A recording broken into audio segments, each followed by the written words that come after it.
Hey guys, so I'm vlogging my trip to Europe over winter break. Right now I'm in London for 2.5 days just for fun. I'm staying at a family friend's flat, and then I'm going to Italy a few days later for my condensed abroad program with school. So yeah, I thought I'd vlog a good trip. So yeah, I had to come into London earlier than I thought because there's a terrible snowstorm coming in New York City. So I'm here a half a day early, so hopefully today I can go to the National Gallery. It is pretty late in the afternoon, so yeah, we'll see. But I thought I'd start the vlog here and kind of explain everything. So with that, I'm showered, I'm ready to go, I'm hungry, I need some lunch.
Hey guys, so day 2, first full real day in London, and it was super fun. I'm so exhausted and definitely need a shower, but it was awesome. I went to the Tower of London first, right when it opened, and that's totally the way to go.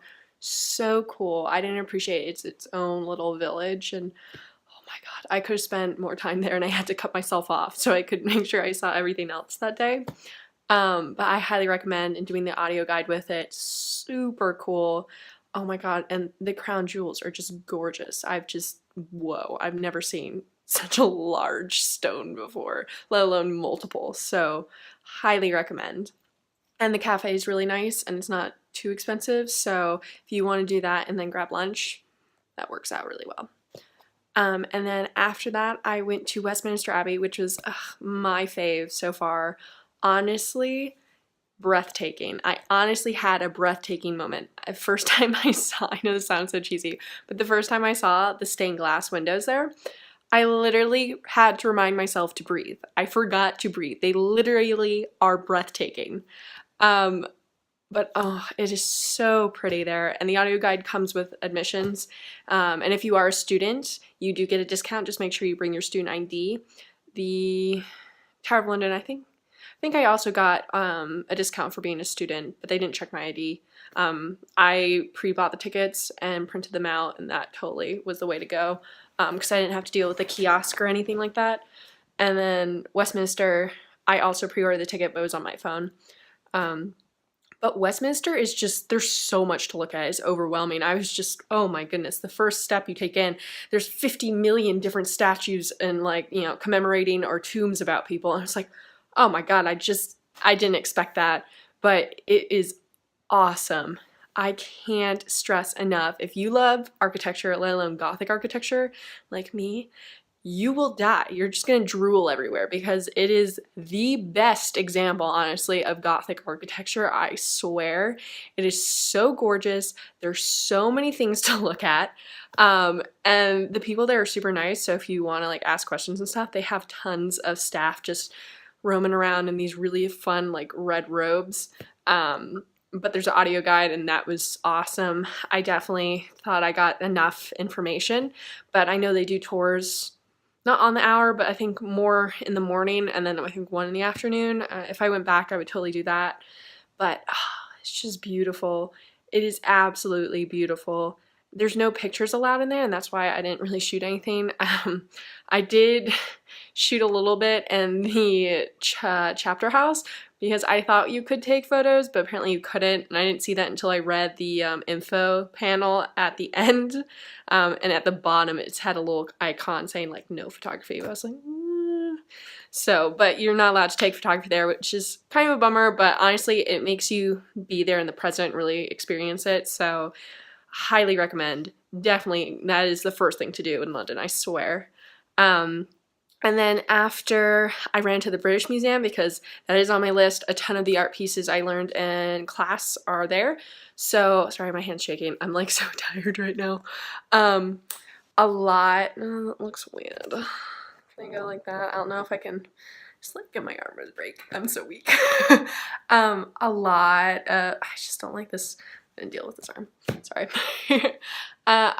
The British Museum has a ton of art that I've studied in school, so that was really awesome that I saw, the Parthenon frieze and metopes and the sculptural pediment group. That was obviously awesome. Bummer, it is a bum. Ugh, words. I was bummed I could not see the Achilles and Ajax face. It's a Greek face. The gallery that I was in wasn't open. I'm really bummed. So it gives me an excuse to come back. And Discobolus, I don't know if that's pronounced correctly, but that's how I remember the spelling. That statue wasn't there either. It was on loan, so I was like, ugh.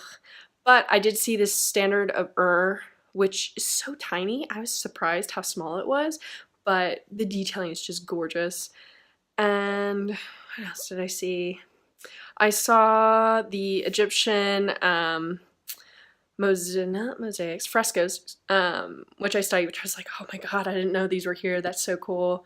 I did see a ton of real dead bodies though in the Egyptian department, which I was like,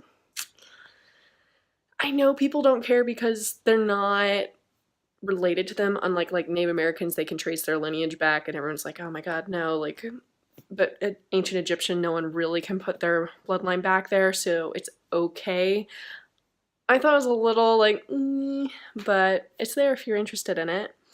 And what else did I see? I saw, I'm holding my arm now. I just kind of roamed around in it, just kind of absorbed as much as I could. It's a huge museum and there's a lot there. It's kind of like the Met, so you just gotta take it as much as you can. The best way to really do it is get like a tour guide and just do one section of the museum at a time, which definitely is a lot slower and you can't do it in a day. But I just kind of walked through it. I saw this really cool piece and it was this, is it there? No, yes it was. It was this, no, I'm sorry, I'm lying. It wasn't at the British Museum. It was at the Armory at the London Tower. It was an axe and a pistol together, which I was like, what? Um, but I did see this really cool display at the British Museum where they showed Viking looting, and it was just like all these little pieces of silver and, you know, jewelry or coins or just like pieces of metal. They like sprawled them out on this glass display and talked about looting, which I thought was cool because, you know, you don't think of, you know, looting being, I guess, organized, and you're just the guys, girls and guys who did it back then obviously would just grab whatever looked shiny and just went. So it was kind of cool to see it all together and just look at how random looting is, but that makes sense. It was really cool, and I am exhausted, as you can tell with my cohesive talking, but British Museum was awesome, and there wasn't too much of a line, which was great, and it's free, obviously. And then, I'm gonna lean up on the wall. Then between the Tube and the British Museum, there's like this cool fish and chips place, so that's where I went for dinner. And I came back to the flat, and I'm exhausted, and I want to shower. So yeah, I'm excited that this trip's going well. I was kind of a little nervous waking up this morning. I slept for 10 hours actually, and I woke up to my alarm exhausted. So definitely glad I came here a half day early, because there's no way I could have gotten in today, this morning, and then done everything I want to. I still haven't even seen Buckingham Palace yet, which I told myself I would today, but it got dark. So thank God it came earlier. I'm exhausted, and hopefully I can squeeze in everything tomorrow before I leave on Sunday. So yeah, I'm probably just gonna hang out at my family friend's flat and maybe work on my socks, watch some TV, and then go to bed.